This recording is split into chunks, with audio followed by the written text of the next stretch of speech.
Fantastic Beasts and where to find them. Here's my review. Mr. Cheesy Pop. Hey everyone, it's Max, and I just saw Fantastic Beasts and where to find them, and here is my review. Maybe I should put my wand down so I can actually focus and tell you guys my thoughts. Okay, wand's down. This will be a non-spoiler review, folks, so if you haven't seen Fantastic Beasts, you can still watch. If you don't want to watch, that's fine too. If you want to go in completely cold, not knowing a thing, fine too. Just watch the movie, come back and watch me later. But for those of you that have watched, what'd you think, guys? So here's what I thought. There's a part of the movie where Newt Scamander is showing Jacob Kowalski all the different fantastic beasts, and Jacob, who is a nomad, says something like, I know this is not a dream because my brain would never be able to come up with all this.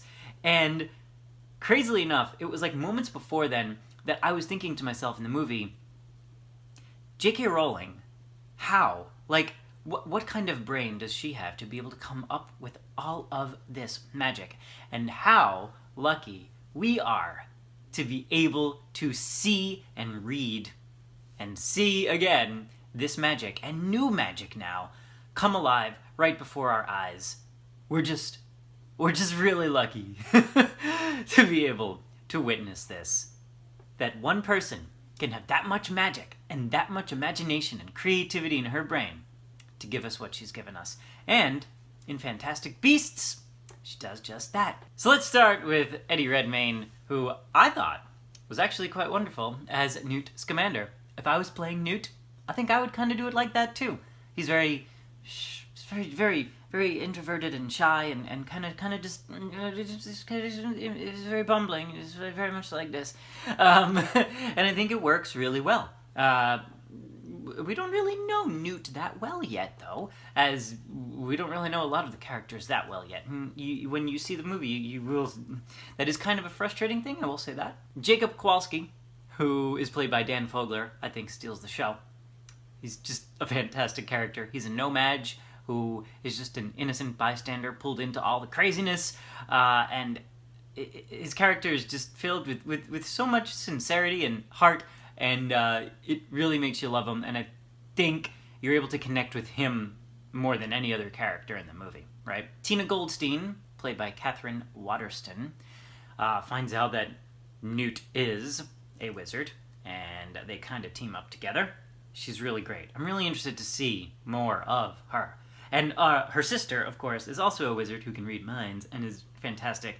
Plays a very 1920s-esque character, which is really cool. Her sister's name is Queenie, played by Alison Sudol. The Fantastic Beasts are quite fantastic. I think we all want a Niffler, right? Did they make Niffler stuffed animals, by the way? Because I would love one. I want a Niffler. Just put them over here somewhere, right? The music is fantastic, written by James Newton Howard. It's just a perfect score. Get you right back into that Harry Potter world. That magical...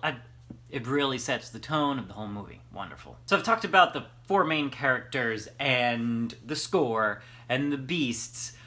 There's lots of other characters, and that's where this movie, can get a little bit lost for some people, because we're being introduced to so many characters that oftentimes with the four main characters, when you're wanting to get to know more about them, then we gotta introduce some other characters, and we know, like, this is the world that J.K. Rowling has created, and she wants to give us so much. Like her writing is so detailed and so imaginative. At times, you feel like, I really need to know more about this character before you go to that character. You know what I mean? I don't know if you had the same experience as I did, but there's so much that we're being introduced to that I feel like we need more. Which I guess is not a bad thing, since they said there's going to be 5 of these.